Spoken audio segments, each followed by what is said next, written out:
Hello, welcome to another video. Today we got an order from Katherine for a shell necklace. So let's get into it. Let's make it. You need a gold chain, a shell, some jump rings, clasp. I'm using a wine opener and some pliers. We're gonna use the wine opener to make a hole in the shell. Yes, I only have a wine opener that works really well for these. Please don't judge me. I don't use it to open wine if that's what you're wondering. You're going to use a small jump ring. We're going to open it up. We're going to put the chain and the clasp through it.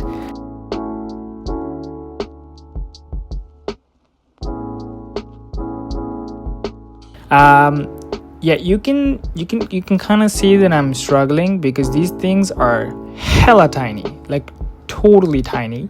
And my fingers are ginormous, so the struggle is real. But we're fighters, we're survivors.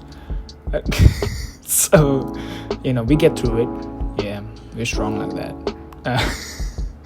Anyways, once the clasp is done, the chain is ready for the shell. We're gonna now open up a medium-sized jump ring. We're gonna put that through the shell and the chain, and that will and close it up, and that will hold the entire shell to the necklace, and completing your shell necklace basically. I do hope Katherine likes this necklace. I really enjoyed making this for her. And to you viewers, thank you so much for watching. If you enjoyed the video, drop a comment in the like and ring the notification for the subscribe. Thank you so much for watching. See you around.